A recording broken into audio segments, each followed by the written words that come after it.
I held up a small wallet-sized photo. "Help me get out," said Byron. "You see this?" I shook my favorite picture of my wife at him. It didn't make sense that the big boss had been kneeling to pick up trash off his own floors. The old Croatian fossil in the warehouse kept cleaning. The 2 dead bodies in the entranceway seemed very dead, and Byron was still treading. "Her name is Maria Amelia Ryan," I said. "She's beautiful, and she's vibrant, and she's dead." "I get it." "No, you don't. She's dead because of a name, and I don't know who that name is." I aimed my gun at his forehead. I was crouched down tight enough that from a distance anyone would think I was just tying my shoe, but there was still no one around this stretch of the quay. Suppose I had the name to give you. You want a source, right? The Goran boy, right? Who ordered it? I can help you, but you're gonna kill me anyway, so the longer I... He winced from internal pain before eking out his point. "The longer I hold back, the longer I stay alive." He tried to climb out.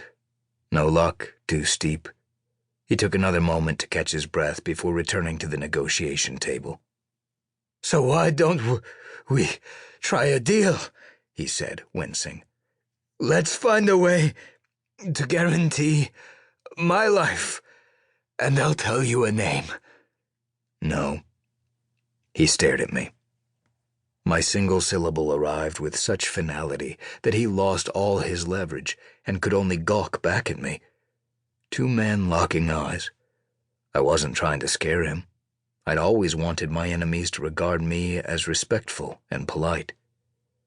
"Wait," he said. Wait. Look, I could lie to you, but I'm not gonna lie. I'm just gonna come clean and tell you I don't know who ordered the hit." "You probably just have one functioning lung," I told him.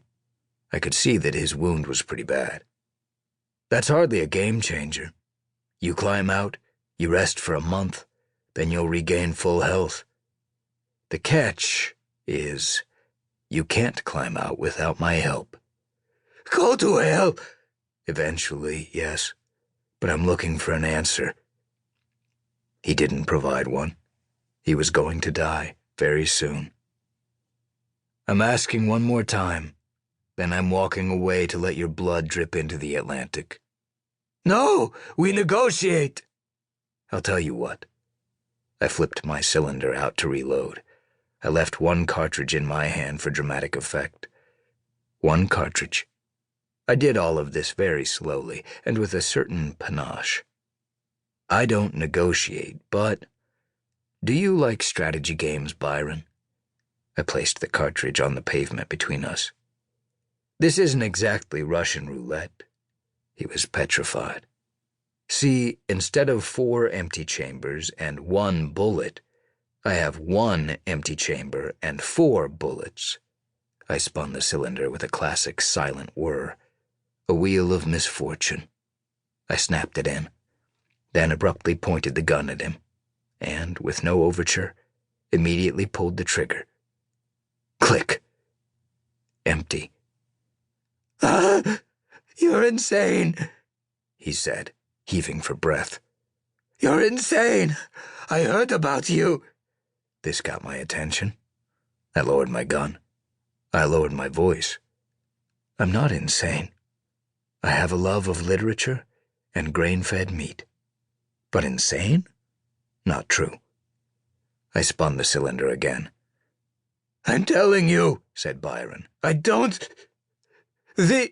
aimed the gun at him. "I don't know." I pulled the trigger again. Click. Quite miraculously, the hammer had clicked on what was the lone empty chamber yet again. Twice in a row. The odds of this were astounding. 25 to 1. At which point, at last, to everyone's relief, Byron decided all bets were off and spoke rapidly and earnestly. Okay, wait, listen," he said.